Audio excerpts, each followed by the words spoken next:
எல்லாருக்கும் வணக்கங்க. எல்லாரும் எப்படி இருக்கீங்க? நல்லா இருக்கீங்களா? நல்லா நம்ம ஊரில் ஜோன்னு மழை பெய்யுது. நேற்று நானும் எங்கள் வீட்டுக்காரரும் வார சந்தைக்கு போயிருந்தேங்க. அங்கே போயிட்டு வியாபாரமே இல்லை. நாங்கள் போயிட்டு கொஞ்ச நேரத்தில் செம மழை. 4 மணிக்கு மேலே அக்கா அட மழைன்றாங்க. அந்த மாதிரி மழை வந்துனே இருந்தது. சரி நான் என்ன பண்ணேன், எங்கிட்ட நானும் அதுக்கப்புறம் அந்த ஊரில் வந்து திருவிழா இருந்தது. அதெல்லாம் பார்த்துட்டு மழையில் நனைஞ்சிக்கின்னு சரி கொஞ்ச நேரம் பிஸ்கட் விற்று பார்க்கலான்னு சொல்லிட்டு டேபிள் போட்டு பிஸ்கட் அடங்கினாரு. அப்பயும் ஒரே சேரு. அந்த நாங்கள் நிற்கிறதெல்லாம் ஃபுல்லாக மழை தண்ணி. கால் வச்சு வச்சு எங்கள் வீட்டுக்காருக்கு ஏற்கனவே கால் அடிப்பட்ட கால். எனக்கு வேறு எங்கே சேர்த்து பூணு வந்துடுமோ, அடிப்பட்ட காலுங்க அடிப்பட்ட காலுங்க அடிப்பட்ட காலுங்க அதே சொல்லி சொல்லி ரொம்ப மனசு ரொம்ப கஷ்டமாகி போச்சு. சரி இப்படிலாம் வீட்டுக்கார நம்ம கஷ்டப்படுறாரு அப்படின்னாங்க. நீ வியாபாரமே பண்ண தேவையில்லைங்க, வியாபாரம் விட்டுடுங்க வீட்டுக்கு வரவே எல்லாம் வியாபாரம் கூட சட்டுன்னு பாக்குது. அப்புறம் யாரும் கட்டுன்னு வீட்டுக்கு வந்துட்டோம். எங்க நீ வியாபாரம் பண்ண தேவையில்ல, நீ வியாபாரத்துக்கே போக தேவையில்ல அப்படின்ட்டு. ஏன் அதனால தான் அவன் இட்டுன்னு பார்த்ததில்ல அப்படின்னு சொல்லிட்டு எங்களுக்கு திட்டினே வந்தார். எப்போனா ஒரு டைம் தான் போவேன். அதுக்கே எனக்கு மனசு ரொம்ப கஷ்டமாகி போச்சுங்க. ஃபுல் இதுமாரி எங்களை மாரி ஆளுங்க நாங்கள் எவ்வளவோ வீடியோவும் போடுறோம், ஒன்றும் ரீச் ஆக மாட்டேங்குது. ஒன்றும் மானிட்டேஷன் ஆகிடுச்சேக்காண்டி எங்களுக்கு இன்னும் எந்த சம்பளமும் வரல. அந்த அளவுக்கு எங்கள் சேனல் ரீச் ஆக மாட்டேங்குது. அது எந்தமாரி வீடியோஸ் போடணும்னு எங்களுக்கு தெரியல. எங்களுக்கு தோணுது எடுத்து நாங்கள் போடுறோம். டைலர் வேலை போடுறோம், மாடு பிடிக்குது, கோழி பிடிக்குது, எதனா ஒன்று எனக்கு தெரிஞ்சது போட்டுனுங்கிறேன். ரெகுலராக ஒரே வீடியோவோ ஒரே இதில் போடணுன்றாங்க. நமக்கு ஒரே விதமான வேலை நம்மளுக்கு செய்ய டைம் இருக்காது. நம்ம வீட்டில் வந்து அன்றாட வேலை மாற்றி மாற்றி வேலை இருந்துன்னே இருக்கும். ஒரு நாள் துணி தைப்போம், ஒரு நாள் அவங்க கூட வியாபாரத்துக்கு போவோம், ஒரு நாள் மாடு டெய்லியும் கட்டணும், கோழி வச்சுன்னுக்குறோம். அதனால மாற்றி மாற்றி வீடியோ போடுறதுனால ஓட மாட்டேங்குதா என்னன்னு தெரியல. சரி நான் எப்பவுமே சொல்கிற மாரி தாங்க விடாமுயற்சி.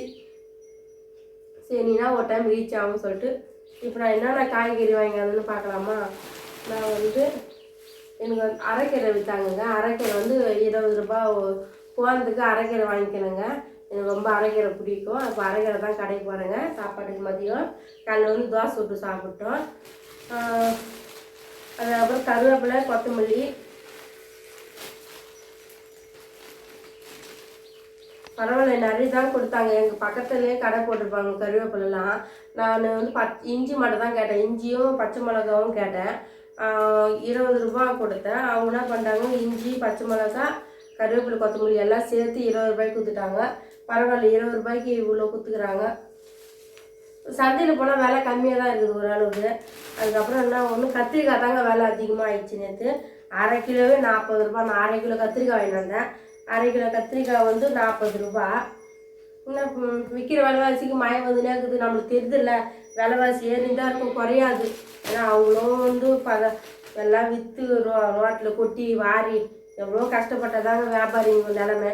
உங்களுக்கு யாரெல்லாம் வியாபாரிங்க பண்ணுற நிலமை தெரியுதோ மறக்காமல் லைக் பண்ணுங்கள்.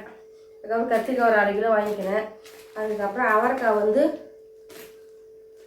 ஒரு 20 ரூபாய்க்கு வாங்கினேன். 1/4 கிலோ 20 ரூபான்னு சொன்னாங்க. ஆனால் அவங்க எடை போடுறதும் 1/4 கிலோ சுகராக போடுறது இல்லைங்க. ஒரு 300 320 அப்படி போடுறாங்க. பரவாயில்ல. 1/4 கிலோ அவரைக்காய் நல்லா ஃப்ரெஷ்ஷாக இருந்தது. அதுக்கப்புறம் சொன்ன மாதிரி பச்சை மிளகா, அப்புறம் இஞ்சி இருக்குது. எல்லாம் மழையில் தான் நஞ்சிச்சு. எல்லாத்தையும் காத்தாட வச்சு அதுக்கப்புறம் தாங்க ஃப்ரிட்ஜில் வைக்கலாம்னு சொல்லிட்டு மொத்தம் ஈரம். அதுக்கப்புறம் தக்காளி வாங்கிட்டு வந்தேங்க. இந்த பாருங்கள், தக்காளி வந்து 2 கிலோ வந்து 30 ரூபாங்க. 4 கிலோ 50 ரூபா. எனக்கு 4 கிலோ தேவையில்லை சொல்லிட்டு நான் 30 ரூபாய்க்கு 2 கிலோ வாங்கிட்டு வந்தேங்க. இது அழுவி போயிடும் ரொம்ப நாளைக்கு வச்சுருந்தா. அதனால் எங்களுக்கு வந்து 2 கிலோ போதும். கம்மியாக வருதுன்னு சொல்லிட்டு நிறைய வாங்கிட்டு ஃப்ரிட்ஜே இது ஆகிடுதுங்க. பொருளுங்க ரொம்ப வச்சு வச்சு அடிக்கி யூஸ் பண்ணாலும். ஏன்னா அவங்க 4 கிலோ வாங்கிட்டு அது ஒரு மாதம் 20 நாளைக்கு வரும். ஏன்னா அவ்வளோ ஆக்கி நம்மளால சாப்பிட முடியாதுல்ல. அதனால் வந்து பரவாயில்லைங்க. 2 கிலோவுக்கு எவ்வளோ வந்துக்குது பாருங்கள் தக்காளி. இந்த 2 கிலோ தக்காளி ரொம்ப நாளைக்கு வரும். நல்லா அழிவாக இருந்தால் போதும். எப்படி ஆகும் தெரியல. பார்த்து நல்லா க்ளீன் பண்ணிவிட்டு ஃப்ரிட்ஜில் கட்டி வைக்கணுங்க. அவ்வளோதாங்க. எங்களுடைய வீடியோ பிடிச்சிருந்தா மறக்காம லைக் பண்ணுங்கள், ஷேர் பண்ணுங்கள், சப்ஸ்கிரைப் பண்ணுங்கள். அதுக்கப்புறம் வந்து நான் கோவில் அந்த ஊரில் திருவிழா நடந்ததுலாங்க, அந்த வீடியோவில் எடுத்துன்னு வந்துருக்காங்க. பறந்து போய் மாலை போடுறது, சாமி தேர்லாம். அது வந்து நான் வீடியோ வந்து உங்களுக்கு எப்போ டைம் கிடையாது அங்கே அப்லோட் பண்ணுறேங்க. ஏன்னா வந்து ஒரே நாளில் நிறைய வீடியோ அப்லோட் பண்ண முடியாது. ஷார்ட்ஸுக்குனா வந்து நெட்டு கம்மியாக தேவைப்படுதுங்க. ஒரு 20 ஷார்ட்ஸ் வீடியோ கூட விடலாம், ஒரு 20 15 கூட விடலாம். ஆனால் வீடியோ வந்து குவாலிட்டியாக ஒன்றுனா ஒரு 10 நிமிஷம் வீடியோக்கே வந்து 10 செகண்ட் வீடியோக்கு 10 நிமிஷம் இதில் 60 செகண்ட் அந்த வீடியோக்கே வந்து 30 ஜிபி 20 ஜிபி 10 ஜிபி தேவைப்படுதுங்க. எங்ககிட்ட இருக்கிற ஜிபி வந்து 2 ஜிபிங்க. நான் எவ்வளோ ஒரு காசு கொடுத்து வெளியே போயிட்டு 5G ஃபோன் அந்த 5G ஃபோன் வாங்கணும். அப்படி எங்கள் ஊரில் 5G கிடைக்கவே இல்லை. அந்த அம்பானி கிட்ட தான் சொல்லணும், நீங்கள் 5G ஃபோன் வாங்கினா 5G கிடைக்கும் சொன்னீங்களே, கிடைக்கவே இல்லையேன்னு. சரி நாங்களாம் பண்ணுறது எங்கன்னா இப்போ சந்தைங்களுக்கு போகிற வழியிலே அப்லோட் பண்ணுவோங்க. அதுமாரி ஏன்னா இப்போ நான் வந்து குறிப்பிட்ட எங்கள் பசங்க கூட சொன்னாங்க, அம்மா இந்த டேட்டில் வந்து சமையல் வீடியோ அப்லோட் பண்ணுறேன், டீச்சிங் வீடியோ அப்லோட் பண்ண சொன்னால் தான் நம்ம வீடியோ ஓடும் அப்படின்னு சொல்லிட்டு. எங்களுக்கு வந்து டெட்டு கிடச்சதாங்க நாங்கள் வந்து இந்த டைம் சொல்ல முடியும், நான் அந்த டைமில் அப்லோட் பண்ணுறேன் எங்கள் வீடியோ பாருங்க. ஆனால் எங்கள் மேலே மிஸ்டேக் இருக்குது. ஏன்னா நாங்கள் வந்து கரெக்டான இது டைமில் வீடியோ அப்லோட் பண்ணுறதில்ல.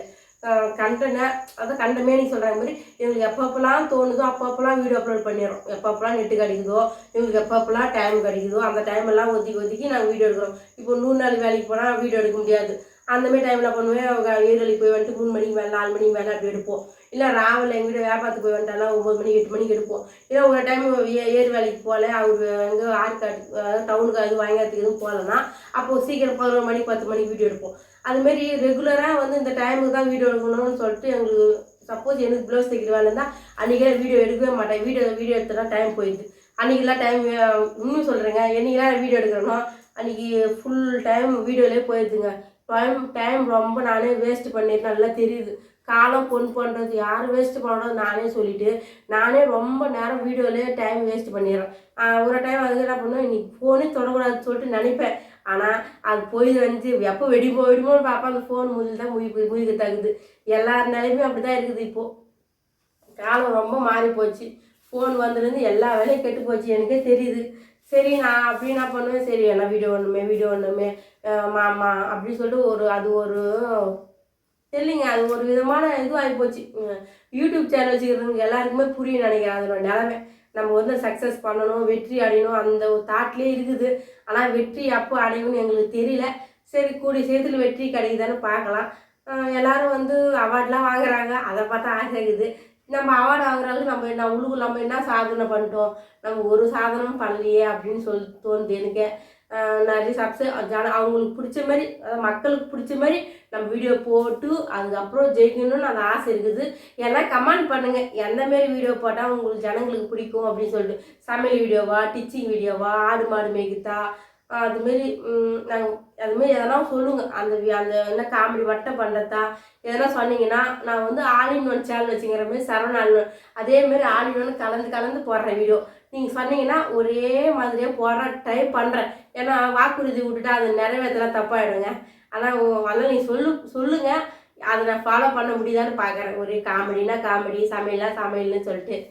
ஒரு டைம் நம்ம வந்து இப்போ வந்து சமையல் வீடியோ தொடர்ந்து போடணும்னா ஒரு டைம் வண்டக கரகம் வச்சுட்டேன், வீடியோ அப்லோட் பண்ணிட்டேன். இப்போ அடிக்கடிக்கு வண்டக கரகம் வைக்கிறோம், வீடியோ அப்லோட் பண்ண முடியாது இல்லைங்க. அதனால தாங்க வீடியோ தொடர்ந்து எடுக்க முடியல. இப்போ தோசை இட்லி ஒரு டைம் வீடியோ எடுத்துட்டேன், அதே தோசை இட்லி டெய்லி வீடியோ எடுக்கக்கூடாது இல்லைங்க, ரொட்டீன் வீடியோ மாரி ஆகிடும். அதுமாரி எதனா புதுசாக சரி நீங்கள் மட்டும் வீடியோ எடுக்கலாம்னு சொல்கிறாங்க, சமையல் வீடியோ எடுக்கல. டெய்லி நம்ம இட்லி தோசையோ கூழோ களி அதுமாரி களி ஆகிட்டேன், கஞ்சி வீடியோ அப்லோட் பண்ணிட்டேன், சின்ன சமையல் வீடியோ அப்லோட் பண்ணிட்டேன். புதுசாக எதனா செஞ்சோம்னா அப்போ வீடியோ அப்லோட் பண்ணுறேங்க. மறக்காமல் பார்த்து எங்கள் சேனலுக்கு லைக் பண்ணுங்கள், ஷேர் பண்ணுங்கள், சப்ஸ்கிரைப் பண்ணுங்கள். ஆல் இந்த ஆப்ஷன் அழுத்துங்க. அப்போ தாங்க நாங்கள் போடுற வீடியோ உங்களுக்கு நோட்டிஃபிகேஷனில் காமிக்கும். நீங்கள் எங்கள் வீடியோ சட்டுன்னு பார்க்கலாம்.